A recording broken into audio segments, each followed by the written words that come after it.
Now, these two have been very helpful. They helped me with a benefit, and they helped me raise money for the show. So give them a hand for that. Voluntarily gave readings out for free for me. It was fun. It was a lot of fun. Well, thank you very much. And I wanted to thank you, so I got you a cake. That thank you cake. So that's why I wanted to have you both on stage for the first time. Oh, that's so nice. All right, That's and wonderful. your lovely assistant, Landis. Landis, say hello. That was so nice. Oh. Well, Give John a hand. Yeah. Great host. You're welcome. You're welcome. We will All be right. right back with readings from Corby Met Live, so you don't want to go anywhere. right. Be right back. In the spirit of Halloween, today we have on two great psychics, so I'm very excited about that. First half we have Corby Mitleid, and second half we have Lynn Cooper. So you don't want to go anywhere. Private readings here. Well, they're not really private; they're public, but it's an intimate setting, so it seems private. So now we were talking a little bit about Halloween, and I was asking before we came on what you guys dressed up as, and you were telling me, what did you dress up as?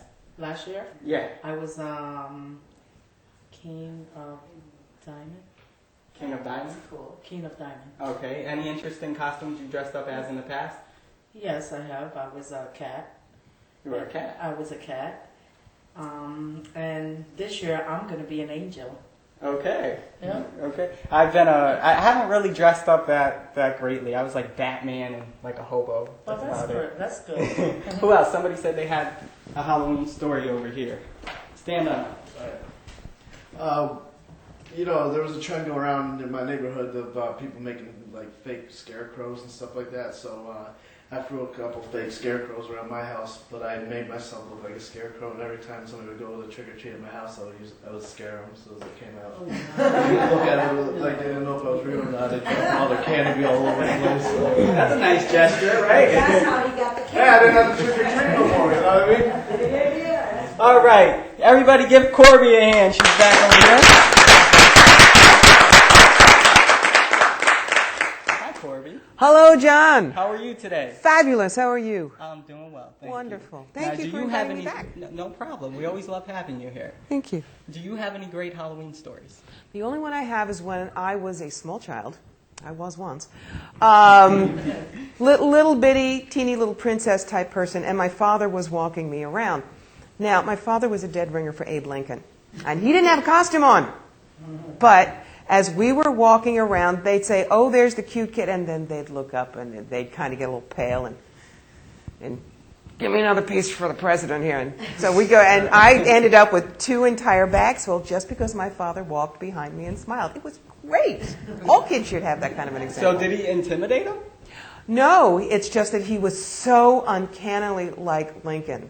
And, on Halloween night, the veil is very thin, and that's one of the easiest times for us to talk to ghosts and dead people and things like that. So maybe they thought I was an extraordinarily psychically talented 4-year-old. I don't know. Wow.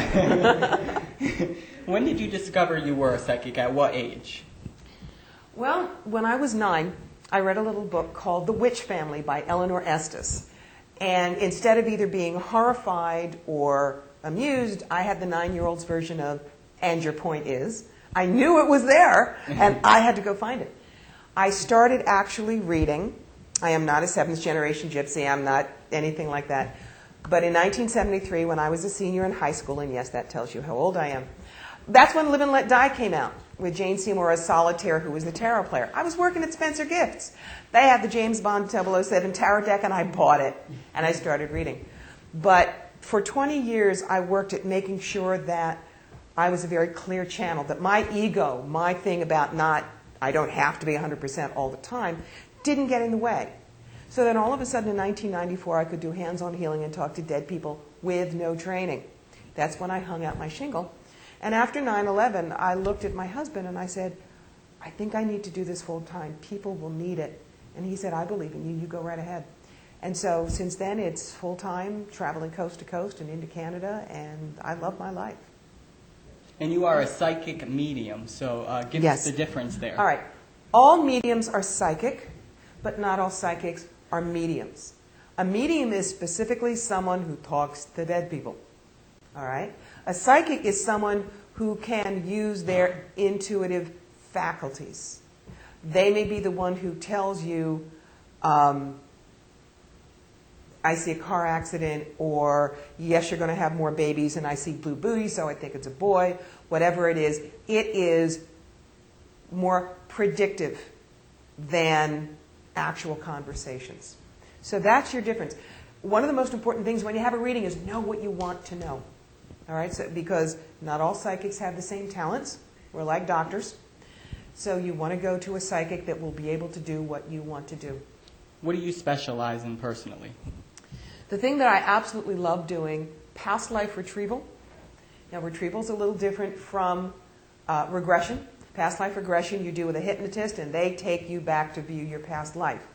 In a retrieval session, I go upstairs, since I have the library card for the Akashic Records, and I bring you back a particular life that they want you to know about right now. I do spirit guide conferences and angelic conferences. Our spirit guides can change. Yes, we have one angel, but guides are like teachers. You don't have the same one that runs kindergarten through PhD. So a guide may come in and work with you for one particular situation or for X number of years. So I will tell you who I get, and they can be animal, they can be human, they can be ET, they can be angelic, they can be other. So those are the two things that I absolutely love. I also do karma tracking. Why do these people or these things keep happening to me? And tarot. I am a certified professional tarot reader through the Tarot Certification Board of America. And are there rip-off psychics out there? And Please! Oh, please! And how can you tell a rip-off from somebody who's truly being genuine? The most important thing you need to remember is we are here to empower you. A psychic should not approach you on the street and say, I have a message for you. That's called a psychic drive-by shooting. And it is the equivalent of, can I tell this one? The OBGYN? It's the equivalent of an OBGYN saying hello to a lady at a cocktail party and started to lift her skirt. It's the wrong venue and he wasn't invited. All right?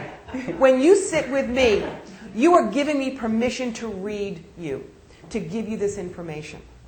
So the other thing is a psychic should never tell you that you're cursed, that you have bad luck, or that your life is so screwed up that the psychic has to fix it for you. That's called a hook, and that is someone who wants to take your money and your free will and put it in their pocket. So what should I go for a psychic for? Don't go to a psychic to find out everything in your life, because that's not why God put you here. You have challenges. We all do. We have opportunities to grab and challenges to get past. A psychic should be able to tell you about both, because life is a roller coaster with no brakes. We have our ups and our downs and our hairpin turns, and you need the answers for all of it. Don't be afraid of the information you're going to get.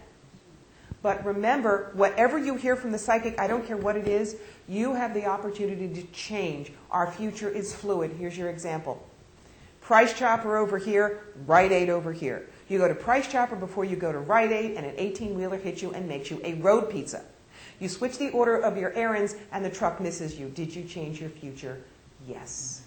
So that's the only thing that I would tell you not to do. Don't take what a psychic says so much to heart that you give up your free will and, oh, well, she said I couldn't do that. That's what we saw at the time. You're the one who runs your life, not us. We will be your mentors, but not your gurus. And what about the people that go to a psychic and say, what's the color of my underwear? That's called parlor tricks, and that shows a lack of respect for us. We're happy. We love doing what we do. We feel it's an honor. But please remember that it is an even exchange. When I do psychic fairs, let's say up in Canada, they run 11 hours a day. And I'm very popular, so I'm constantly reading. Every half an hour, a new person comes in. I'm getting divorced. I have cancer. My kids won't talk to me. I'm scared. What do? Bang, bang, bang.